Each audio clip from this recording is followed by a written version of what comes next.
All right, I am here to start my June wrap-up vlog. So like I said, I'm quite enjoying doing these style of videos because I tend to remember a little bit more about the books that I've read when I wrap them up. Now, I am already a little bit behind because it is June 7th and I finished 3 books and this is the first time I'm sitting down to talk about any of them. That's all right. At one point I was camping and now I just realized I think my camera's a little crooked. Hold on. It might not be any better. Anyways, forgive that. But the very first book that I have finished in June was Ward D by Frida McFadden. And I am quickly realizing that if I want like a quick thriller, enjoyable read, I can turn to Frida McFadden, excuse me. And most of her books are on Kindle Unlimited, which is great. So Ward D is her most recent release. It came out back in May. And this one takes you on quite a ride. I can't even remember how long it is, but I know I read it really quickly. I basically read it in like 2 sittings while I was camping last weekend. And it all takes place, it surrounds around our main character, who of course I can't remember her name, but she is a medical student and she needs to do a rotation in the psychology psych ward, like in that rotation of her medical training, and she is required to spend an overnight on Ward D, which is where they house like all of their psych patients long term. And you're locked in and you can't go anywhere. She ends up being locked in with a guy that she dated and that broke up with her. And kind of all of these crazy things start happening. So you get her perspective of spending this night on the psych ward, as well as I think it was like 7 years ago, with her and her best friend in high school. And it turns out her best friend is on the psych ward. And there's some stuff that went down in the past that could have an effect on why she's there now. So I don't want to say too much more because I think it's just one of those you got to go in and read. It kept me guessing. I didn't know who to believe. I didn't know which character to trust, and I really enjoyed it. Is it perfect? No, but I think all of Frida McFadden's books are just like those devourable thrillers. So I rated it a 4, probably like 4.5, but I really enjoyed it. The next book I picked up was also on my Kindle, and that was Little Secrets by Jennifer Hillier. I love Jennifer Hillier. And this one was really, really good as well. I'm sure hard book for many to read, and it surrounds around our main character. I am terrible with names, even doing these wrap-ups. My goodness, I'm so sorry.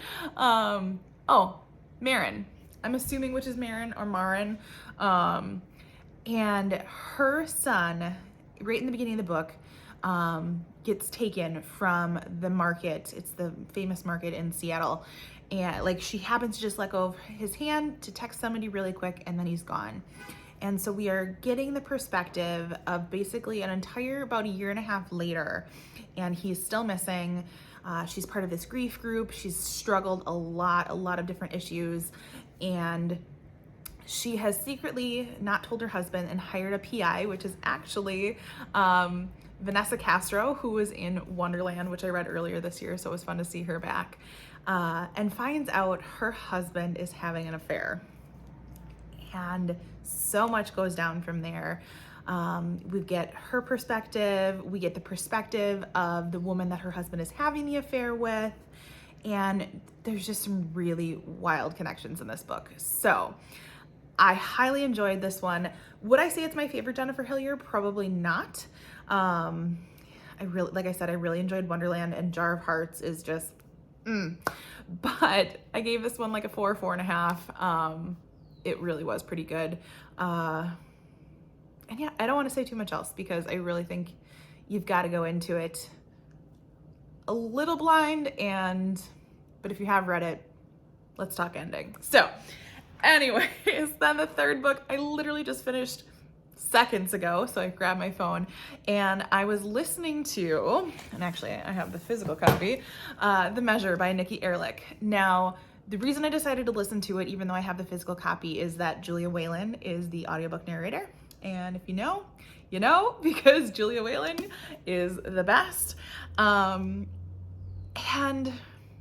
even with Julia Whalen reading this audiobook, I struggle with it a little bit. And I probably have a very unpopular opinion of this book. And I thought it was a little long. There are so many like 4 and 5 star reviews of this book, and I guess I can understand why. Basically, the premise of this book is at the age of 22, or if you were already 22 at the time, these boxes arrive. There's a string in this box that determines the length of your life.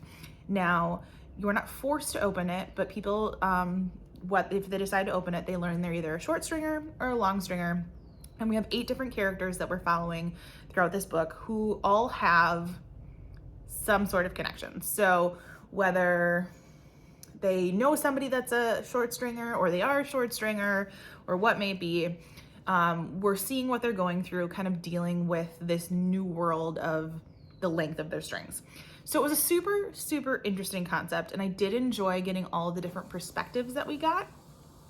But like I said, I just thought it was a little long at parts. I thought we got a little political here and there, and maybe it is because we're, I know COVID was, long enough ago, but it still just feels like, I don't know. I guess it's hard to express my thoughts about that, and this came out in 2022, so I don't know, in a post-COVID world, but I really did like it. The ending got me.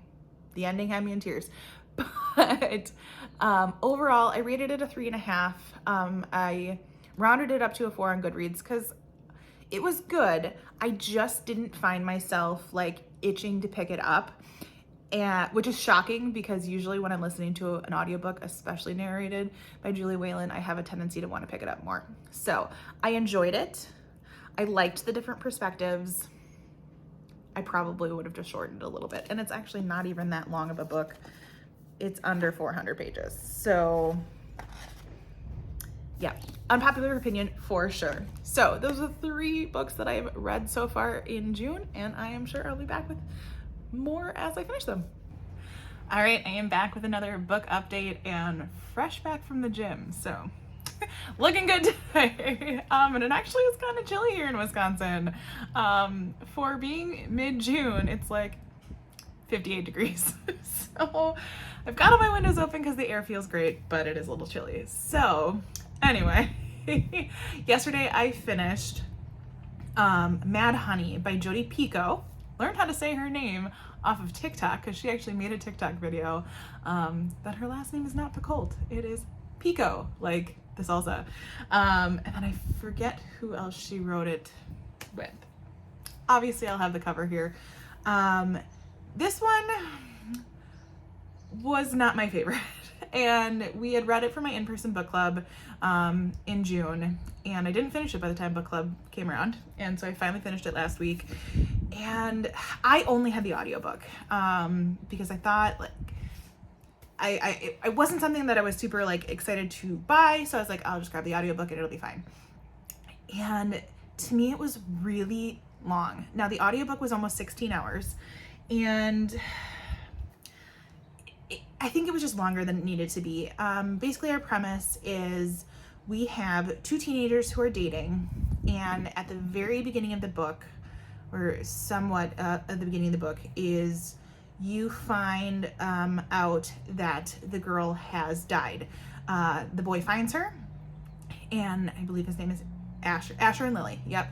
And he finds her at the bottom of the stairs, and then mom comes in, police get involved, and he basically gets put on trial for her murder. And so you are going back and forth between his mother's perspective in the current times of the trial, and then Lily, who was the girlfriend that was found dead, her perspective, and it actually goes in reverse order back in time through everything that she's going through. Now, there's a lot that this book deals with that I don't want to give away, and it also has a lot to do with bees. And so I really liked the mom's perspective.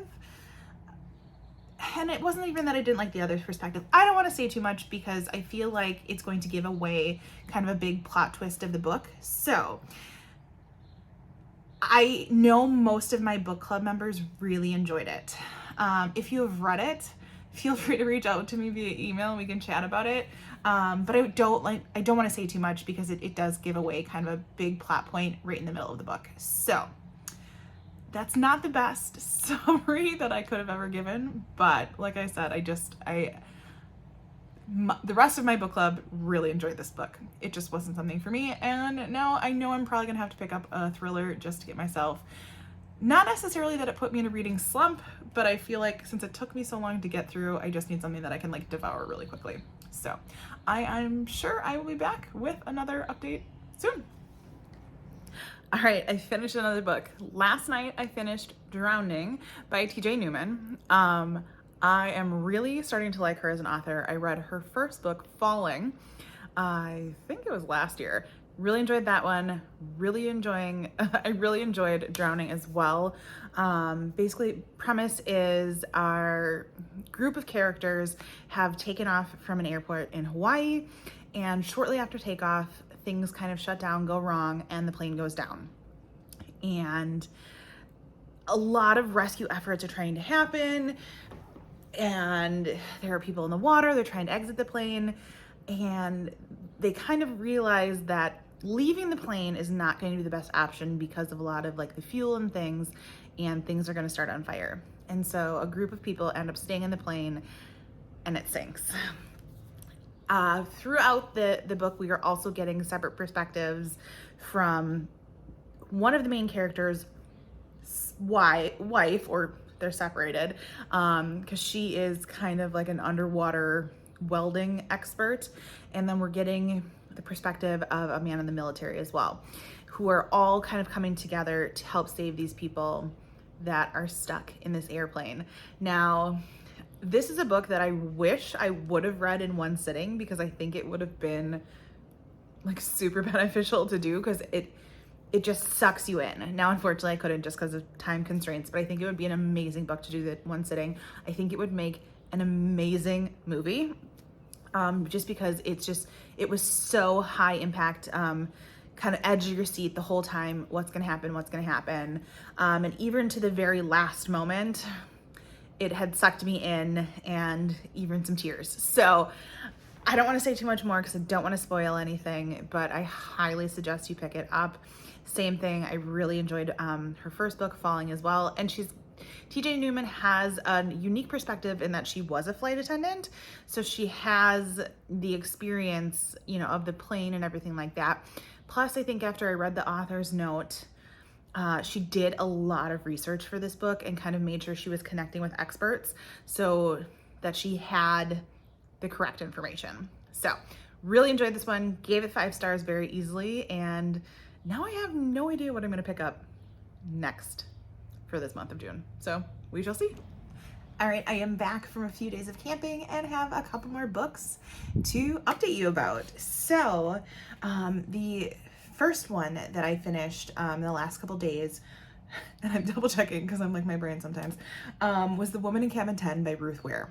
Now, I have liked Ruth Ware in the past, and this one wasn't bad. Basically, our premise is we have this woman who, in the very beginning of the book, gets attacked in her apartment. And not actually attacked, but she's getting, there's a burglary. So someone's, robbing her apartment and kind of hits her, throws her in a bedroom, and then, steals some of her stuff. But she is but going on this small cruise ship as part of her job. She's kind of a travel writer, travel journalist. And so she's on this cruise ship, and a whole bunch of stuff goes down. She knows a couple people there, and she goes to borrow mascara from this woman in the cabin next door, doesn't think anything of it, borrows it, goes to dinner, whatever. That night, she ends up hearing like a splash, and then looks over and sees blood on the balcony next door. And it kind of goes through this whole thing about how nobody on the cruise ship believes her. They think she's making it up. They said there's never been a woman in that cabin, yada, yada, yada. And the whole story kind of goes from there. I don't think it was a bad story by any means. It just wasn't my favorite Ruth Ware. I thought it was actually a little long. I just felt like some parts could have been sped up a little bit. And yeah, I mean, I enjoyed my reading. This one I actually listened to on audiobook, and I liked the audiobook narrator. And of course, I'm not going to be able, let me just look here. Off the top of my head. Oh, I grabbed it from the library. And I know, I think is it Imogen Clark? I believe it is. Anyways, I'll confirm it here. So that was good. It wasn't my favorite Ruth Ware. Now I have picked up, well, I still need to read The It Girl, and then I picked up her newest release this year, which is 0 Days. So let's see how those go. The other book that I did finish, and I finished this one while we were camping, was The Girls of Summer by Katie Bishop. Now, I had the arc of this from NetGalley, and of course I didn't finish it before it came out, but I did pick it up finally. And this one, basically the premise is our main character traveled to Greece between the summer of her 5th and 6th years. Now, I don't exactly understand where that lies in the UK, but I'm thinking it's like pre-college, because they talk about her deferring her college experience, and she decides to stay on this Greek island and work instead of going back home and like starting her next year of school. And she meets this man who basically runs the bar she decides to work at, and is also kind of the front man to this very wealthy businessman that lives on the island, and they strike up this relationship. And the story is told between the time when she was 17, 18 on this island, and then current day, where she's married to somebody else and ends up getting a hold of this man's number. And it's a very, trying to think, it's a very like hard relationship to read about because he is so much older than she is. It's not on the level of My Dark Vanessa. It's not that bad, but it's still pretty manipulative. And I did enjoy kind of that back and forth timeline that we had, and a lot of things that go down in the past timeline that you kind of slowly learn about through the book. So it was good. I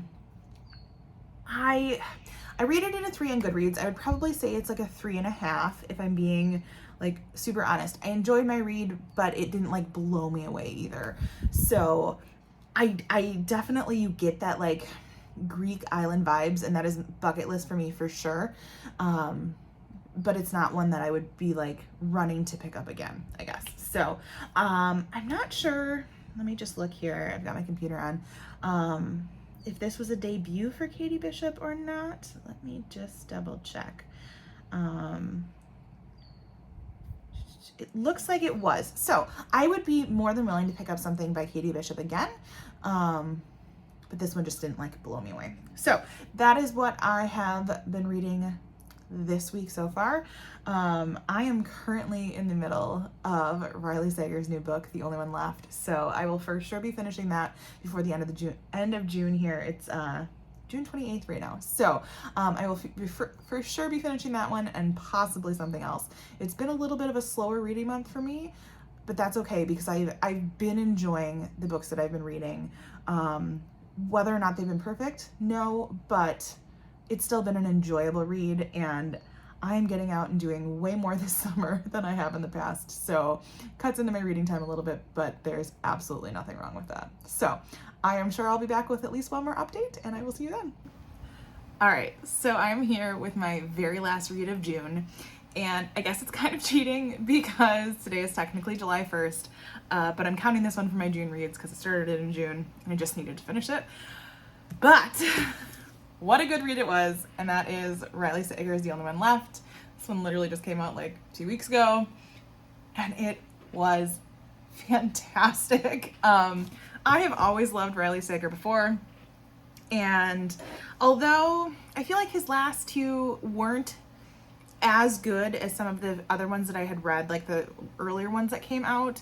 This one brings all of that back. So our main premise is we get this rhyme, and it is about a woman named Lenora who has been accused / notorious for the murders of her parents and her sister. And our main character in our book is Kit, who becomes the caretaker for this woman, Lenora, at this big mansion on a cliff. And Riley Sager does such a fantastic job of describing the scene of this house. This house is decrepit and completely falling apart, and it is on the edge of this cliff. And you can just tell, like, the house, not that the house is a character in itself, it's not necessarily like Home Before Dark, but the house has such strong characteristics, and I absolutely love that. And I don't want to say too much more about the plot, but just when you think you've got it solved or you've got it figured out, it twists, and it just kept twisting. And so good. So good that I couldn't put it down today. I needed to finish it. So I am so happy. This is how I'm ending my month. Like I said, I think in one of my clips before, this month was a little bit slower, and I've been kind of reflecting on that, but I realized I haven't necessarily been like getting ready for work every day. And that was a huge part of when I got a lot of my audiobooks listened to. And so I just haven't been doing that type of reading, which is interesting because earlier this year I did so much leaning on audiobooks, where now I'm doing a little bit more physical reading. But I am also thoroughly enjoying my summer and just getting out and doing things. So reading goes to the wayside a little bit, but there is absolutely nothing wrong with that because I read some great books this month. So this is where I'm going to end it for June. I can't wait to see what I decide to pick up in July. I have a ton of camping coming up, so there'll be plenty of time to read. What did you pick up in June? Anything that I should add to my list? Feel free to leave those in the comments below. And as always, if you like this video, feel free to like and subscribe, and I will see you next time.